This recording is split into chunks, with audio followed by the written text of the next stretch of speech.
Hey Aquariumies! So welcome back to my channel and welcome to today's video. If you're a regular, I think maybe you notice like the change in quality. That's because I'm filming on my phone because my camera is off to other stuff, but that's totally fine.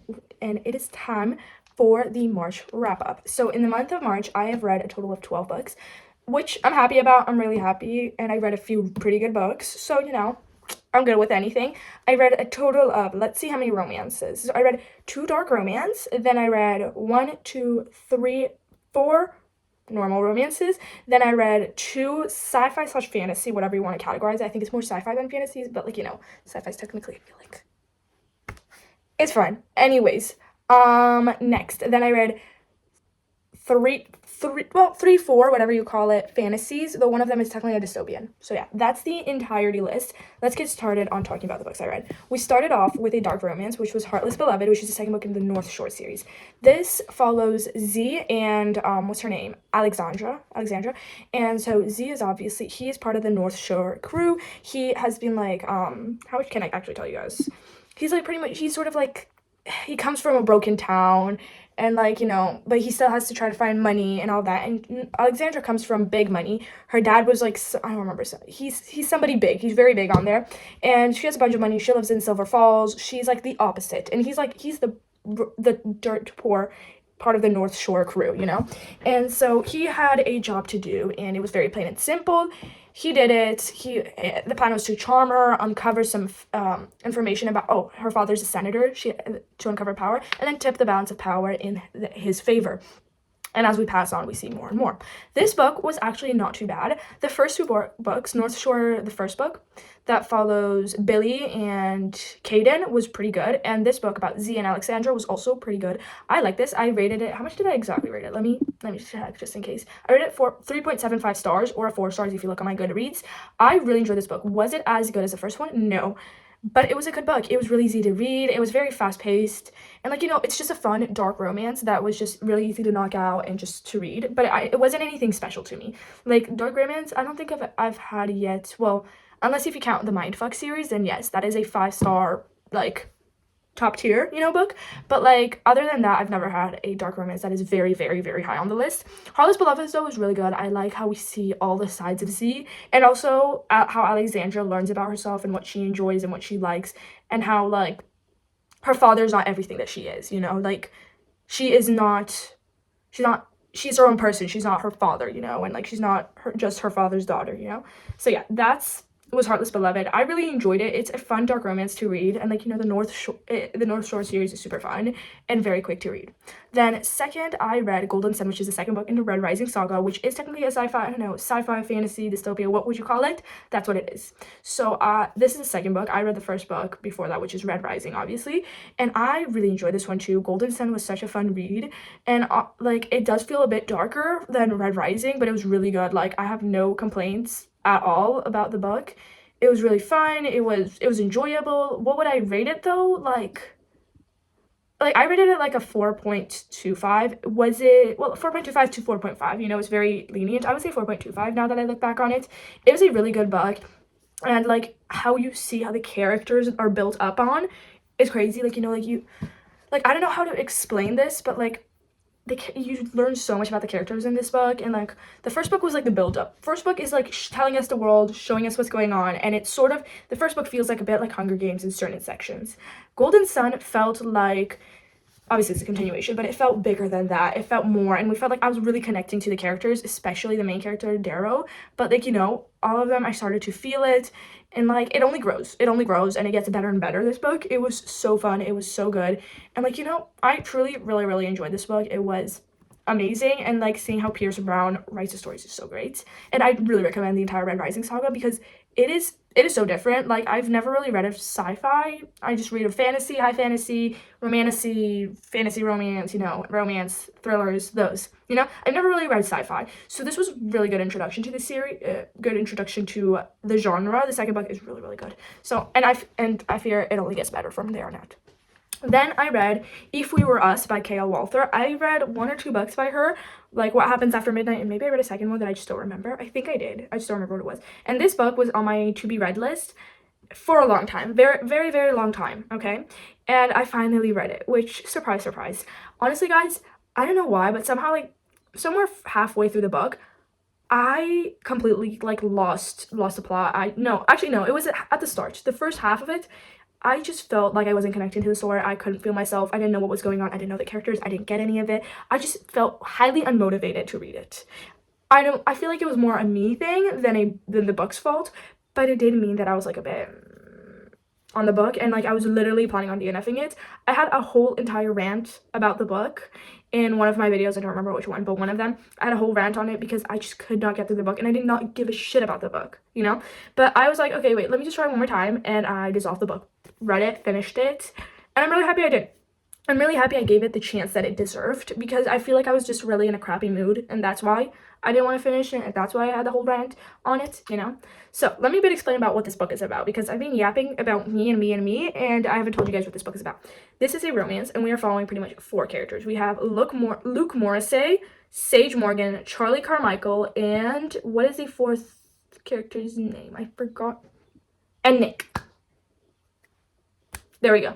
Okay, so we are following them. So we have Sage. Let's start with Sage Morgan. So everybody believes that she and Charlie Carmichael are meant to be. They're destined. They are going to be together forever, and they're the best couple that there should be, but they're not together. Okay. And okay, also, this all happens in a university campus. So they're pretty young. I would say like 20 something. I think they were 21 or 22 in the book, but I'm not sure.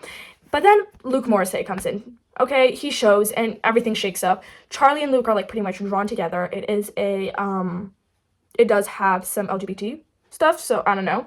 And they're drawn together right away, which gives Sage the opportunity to start spending time with Charlie's twin brother, Nick, okay? But Charlie's afraid if people will accept him for who he is, and he just wants more than a friendship with Luke. He doesn't want to be friends with Luke. He wants more than that, you know?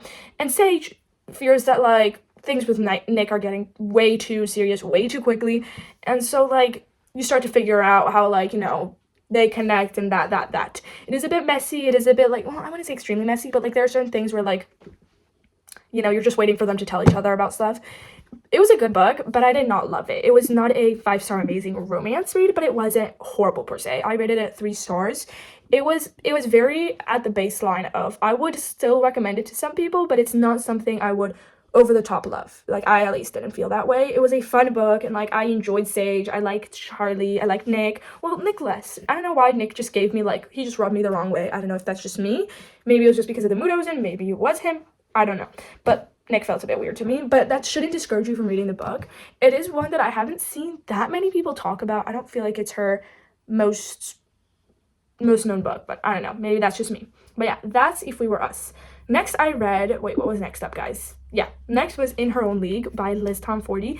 This is pretty much like a technically, okay, let me explain. So Liz Tomforty has a series, which is the Windy City series, which is my gut tier. Love the book series, die for it. Okay, you know, the found family, the romance, the everything, the friendships, everything is amazing in there, right?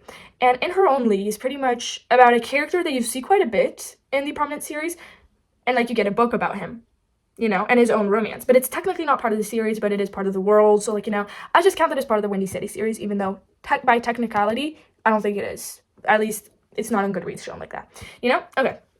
Let's talk about what this book is about. This is a workplace romance, also sports romance. Okay. She is Reese Remington, and she owns the Major League Baseball, like, a team. And she's the first ever female to be an owner of a baseball team, you know? And so everybody's after her. And then there's the field manager, Emmett Montgomery. He is the all-star turned coach who treats everybody like family and the field like a home for himself. And he's like, after all the years that he went through with this team, the last thing he wants is a new boss, especially one that is literally, like, laser focused on the work, laser focused to prove everybody wrong because she's a female in a workplace. And, you know, and then it turns into more.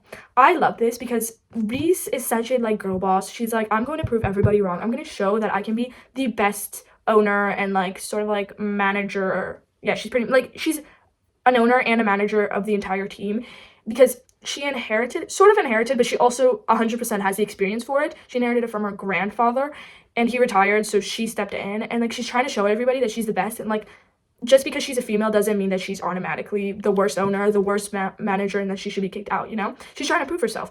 And Emmett is just there, and he's like, I'm the advocate for women's rights. I am here for everything you need, you know? That sort of thing, because he has his own daughter. And, like, he is the most gentlemanly gentleman that you could ever meet, you know? And so we follow them, and it's just such a fun one. The banter in here is amazing. The characters are amazing. We see characters from the other books in the Windy City series, so, you know, it's amazing. It's amazing to see them back. We see Isaiah, we see Kai, we see the wives, we see everybody, we see Max. We're seeing every single character. Well, actually, we didn't see every single character from the other series, but we saw the baseball people, and it is just so fun. And it is the found family in here. The love that everybody has for each other is just so amazing. And this is a book I've been waiting for. I've wanted Emmett's story since forever. He is the person, you know? He's also a single dad, though. His daughter at the time is already, like, she's already an adult. Completely fledged adult for a while been. So, like, you know, but he is definitely still single dad, I would count. And, you know, we're just sort of following all of that. And it's just so fun. This book was amazing. It is a 5 stars to me because I can't say anything else, you know? And Liz Tom 40 is going to have a new series coming up with, like, a few characters that we sort of saw in the series that were introduced. So in the next series, we're going to get them even more. I think it's going to be the Wilder. I know it's about the Wilder brothers, but I don't know what this series is actually called. If it's called Wilder or something like that. But yeah. Anyways, the next book I read is Just Friends by Haley Pham. I have been following Haley Pham for years. She is my inspiration to start this channel because otherwise, like, maybe I would have still done this channel, but it would have happened years and years later because I've always wanted to, like, I used to have a YouTube channel, deleted it a long time ago, and so this is sort of like my redo, I guess, but the other channel's not even about books, you know? But I've been following her for such a long time, and when she started talking about her writing a book, I was like, I'm low-key here for it. Do what you want to do, you know? And so this book follows Blair and Declan. This is a second chance romance. So if you hate those, I don't know what to tell you. Like, I don't love second chance romances myself, but this was actually not bad. Okay, so Blair and Declan were inseparable growing up. They were best friends who knew everything about each other. And then an impulsive kiss happens and they turn into something more. Just as how everything happens with a romance, everything ends. And then 4 years later, Blair comes back to their coastal hometown called Seabrook to support her mom and care for her great aunt Lottie as her health is slowly deteriorating. And to make ends meet, Blair applies for jobs at the coffee shop. And turns out, who manages this coffee shop? Declan. And the boy she loved, the boy she lost, the boy everything, you know? And she keeps crossing paths with Declan until everything starts to resurface. And, you know, you follow that. It is told in dual timelines, so we see them when they were kids and how their interactions went and, like, from friendship to more when it all started. And then we have the timeline of now 4 years later of when she came back and what is going on. And, you know, they're sort of trying to sort it out. And you read about it. First of all, I feel like we need to preface this because the amount of hate I feel like this book got when it was, like, when people were getting arcs for it, you know, was insane. And I was like, I need to know, is it actually a bad book or is it something else? Because I felt like a lot of people were just attacking Haley Pham specifically. Like, they weren't just attacking the book, which, like, makes sense. Like, you don't enjoy the book, you have your right to say it, you know, because the whole idea of book talk is you give your opinion on the book. But I felt like a lot of people were attacking Haley Pham specifically, not just her book. So, you know, that was a bit that. So reading this book, I was, like, hesitant, but I was also like, I'm excited to see what she wrote up. It is her debut novel. To the extent that I know, I don't think she's ever written a full-fledged book and, like, published it. I think this was the first one. So, you know, I also went knowing that and I rated this book like a 3.5. It was really good. I really enjoyed it. It's fun. Does it have its issues? Obviously, but every debut novel has that. But the most important part is that Blair to me felt like a real character. She had her flaws, she had her issues, and so did Declan, and so did everybody. And, like, it didn't feel like something unrealistic. It didn't feel like a love story that felt like this could never happen in real life just because it just doesn't feel like that. The characters feel too perfect. No, here they have their each imperfections, and, like, you see that in the books, and I feel like that was really good. So I really enjoyed it. The romance was really nice and sweet. The third act conflict wasn't my absolute favorite, but, you know, it's fine. I still enjoyed it, and it was a good book, in my opinion. I don't love second chance romances, so it makes sense that this book is only 3.5 stars just because it's me. I just can't, I don't know, like, maybe there are a few second chance romances that I have, oh yeah, Rio and Rio de Luca and Rewind It Back by Liz Tom 40, which is a 5 stars, and it is a second chance romance, but I just personally, I'm not the biggest fan just because, like, I'm like, leave the past in the past, he's your ex, keep it in the past, but, you know, sometimes I can get through it, and this was a good story. I really enjoyed how it went, so yeah. Anyways, Next book I read was Wrath of the Fallen, which is the 4th book in the Book of Asriel series. I've been putting off sort of reading this book because it came out like a few months ago, and like also because I knew the next book wasn't coming out for a while. But I was like, I need to see how this book is. It was also nominated for the Reader's Favorite Romantasy when it came out, so I was like, okay, I kind of want to see also like how did it go. And going back into this world, I thought I'd be extremely confused because that sort of happened to me when I came back with book 3 and all of that. So I was a bit hesitant. I was like, wait, what if I really, really hate this book, you know? But turns out I really enjoyed it. It was so fun. I didn't have that many issues coming back into the world. Like, obviously, I forgot a few things, but I felt like this book really brought us back and not with the many issues. So like, I don't know, I really enjoyed coming back into this world and like seeing Sam Kyle and Diana back. I can't say much about the series just because it is the 4th book, so I'm gonna be spoiling a bunch if I tell you. So I'm just gonna keep it zipped up, locked away, you know. But this book was so good. I personally really enjoyed it, guys. I had a lot of fun. The romance between the two, the banter, the stuff that was going on, the plot, the magic system is so fun. And I just had a blast reading it. I don't have any like huge notes where I'm like, I hated this about it. But you know, I rated it 4 stars just because, I don't know. I didn't feel like it was a 5 stars to me, but it still was a really good book. So, you know, take that or leave it, you know. Then I had a reread, which is Fourth Wing. Because like clockwork, I feel like every year now I have to reread the series. There's no other way to go about it, and I decided that I was going to reread these, but I was going to instead listen to them because my friend found the graphic audiobook of it, and like I don't live in the US, so like with Spotify I don't get the audiobooks, but sometimes it does pop up. So I don't know, she found and then she sent to me the Fourth Wing graphic audiobook, and so I was like, yes, I need to reread this, but I need to, instead of reading it, eyeball reading it, I'm going to listen to it. And so that's what I did with this book. The audiobook, the graphic audiobook, is literally a movie in your head. Literally that. There's no other way to express a graphic audiobook rather than a movie in your head, and I could clearly vividly imagine everything. Obviously I've read this book a bunch of times. Turns out I've read it since now 4 times, so like I know every plot and every turn and twist right in this book. But like Fourth Wing just felt so like reading it as a graphic audiobook, it just enhanced my experience even more. Like I didn't think it could get any better, and somehow it did, because you know who outdoes herself? Obviously Rebecca Yarros. It was such an amazing listen. It was so good. I love the characters, I love everything. So if you guys have not read Fourth Wing yet, I tell you, please do. I know it's not a complete series, but you know, it's worth the wait. It's worth the wait and the agony of waiting for book 4. You need to join in on the train wreck. You have to. Fourth Wing is about Violet Soaringale as her mom forces her to go into the Writer's Quadrant, where she has to cross the parapet and go through many challenges and then bond a dragon. And you know, and so you follow that, and then there's another character, Zayden. But like, this book is not just about romance and, you know, fantasy and all of that. It's so much more than that. It's the found family that she finds. It's the banter between all the characters. It is just like everything all together. Her learning her way and finding her footing in a world where she was not built to be, and you know, and it was just so amazing, and it was so good rereading this. And like I'm surprised I'm still not on a slump, but I'm not going to try to jinx it, so fingers crossed I don't. But, you know, this is just such a good book to me, and I personally loved it. I have no notes at all, because all the notes are good. Anyways, next book I read was Delightful Sins, which is the 3rd book in the North Shore series, which is the 2nd dark romance I read this month. That means that I have one more book in the series to read before I'm completely finished with it. This book was my least favorite of the entire series. Now let me explain. Okay, so this book, okay, it is, I think I told you guys that I rated the book before that 3.25. Okay, it's more of a 3.5, and this one is the 3.25, or honestly just the 3-star. I don't really have much that I really liked about, like, I didn't hate this book, but it was my least favorite. It is a Why Choose. It is MFM, whatever you want to call it, second chance also, sort of enemies to lovers, and obviously dark romance with him. So let me explain. We are following Elliot, Ethan, and what's her name? What is the girl's name? I know your name, I just can't remember it. Give me a second. I right away just never really liked her, the main girl. I couldn't care too much about her. Like, I don't know, like, she did have depth to her, which is the only reason that I still rated it a 3.25. Technically shows a 3.5, so I don't know, guys. I don't know what I'm rating it. It wasn't bad per se, but it was just, I don't know. It was not my favorite. I really did not like, before going into the book, I really did not like the main female character. I thought I would hate her in this book. I was like, what is the point of reading about her? I don't like her. I don't enjoy her.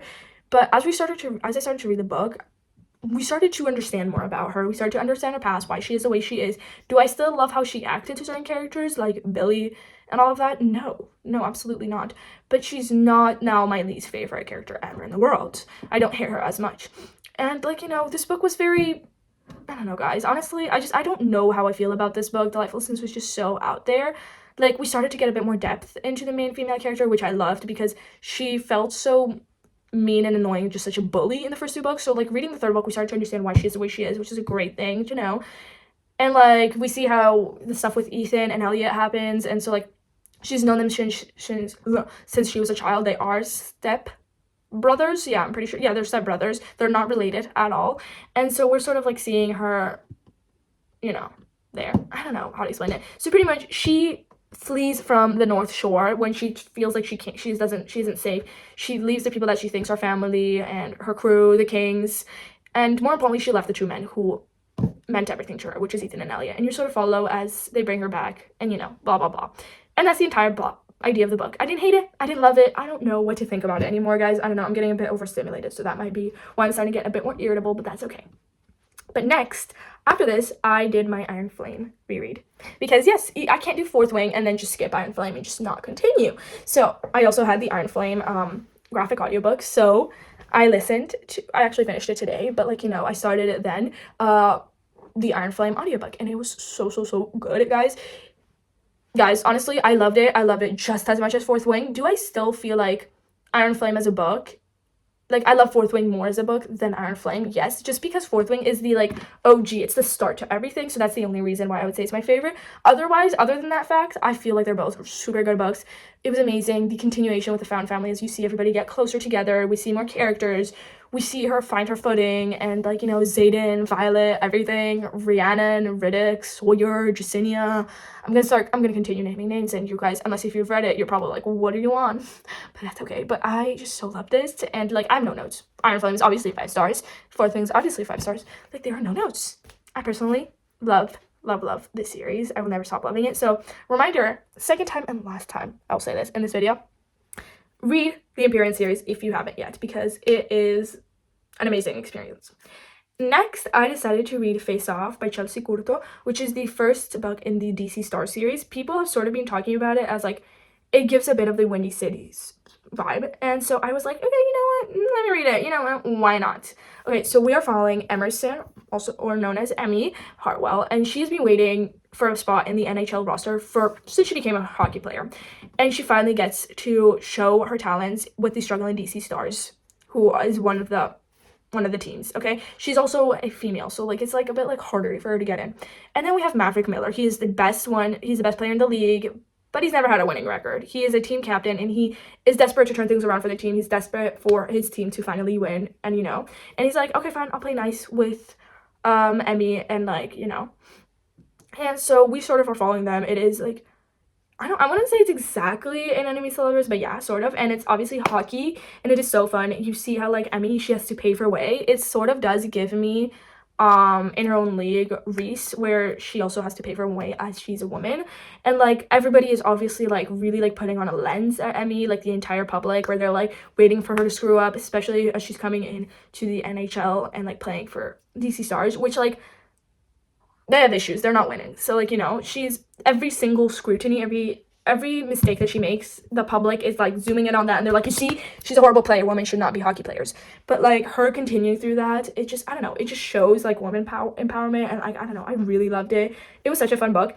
Would I say this book is a 5 stars? No, I haven't thought about it since enough to call it a 5 stars, but it is a 4.75, which you might be like, Romy, just rated a 5 stars, or 5 stars doesn't mean that it's amazing. But, like, I don't know, guys, I haven't rated a book 5 stars in so long, except for in her own league, so, and, like, outside of rereads, but yeah, Face Off was so good. I love it. And there's also the Found Family aspect in there. Like, I love when romance series that are interconnected have an amazing Found Family aspect, because it just brings everything together. Because, like, it's not just the romance and the character development that makes me love a romance book. It has to also be the characters that are alongside them, the people that make a friendship, it's just, that's the most important thing.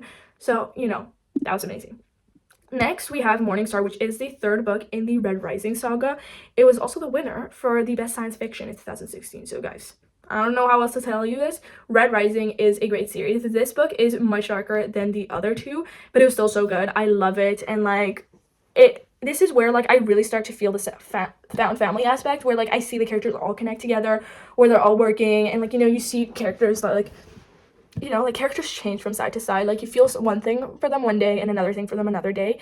But I just loved it. It was such a fun book too. This one, Morningstar, I rated it like a 4.5, which is amazing rating for it. I really enjoyed it, and it was such a fun read. The sci-fi, the world itself is just crazy to me, and like I absolutely love it. And also something that is so off topic, I feel like, because it's not technically the book, but like something that the author put in to Morningstar, which was a map of the actual world at its current state there, and then also a summary of the first 2 books, which to me just shows how much Pierce Brown loves his readers. Because like, I'm sorry, spending your time and just making a map, and like, well, probably like some professional drawers or something did the map, but like spending like the fact that you thought of making a summary for the first 2 books before, like, so you would have it at the front of Morningstar before you would actually get to the plot of the book, is amazing. Because to me, I have a memory of a goldfish. I feel like unless I've reread the book a bunch of times, or like, I don't know, I was hella focused on it, I don't know, like I will forget a bunch of details.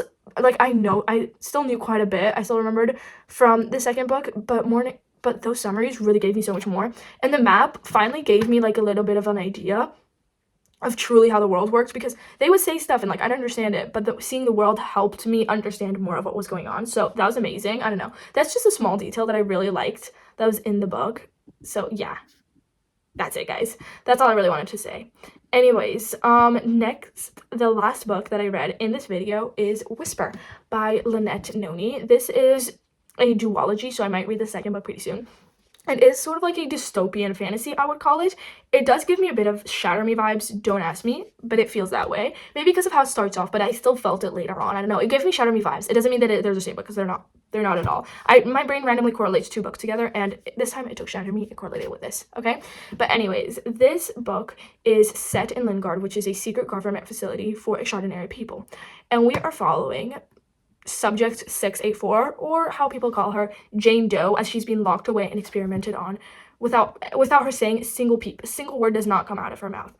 Now, also, something you should know, Jane Doe is not her real name. Subject 684 is not her real name, obviously.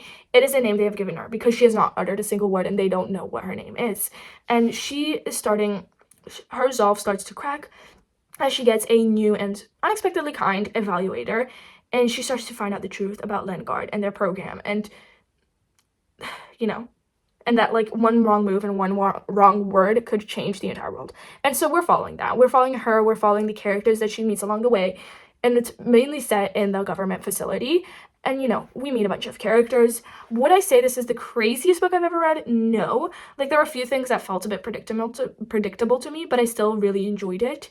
And it was interesting. I don't know, like I did get a bit bored in the middle of the book, but then afterwards it finally sped up again, and like I was enjoying myself.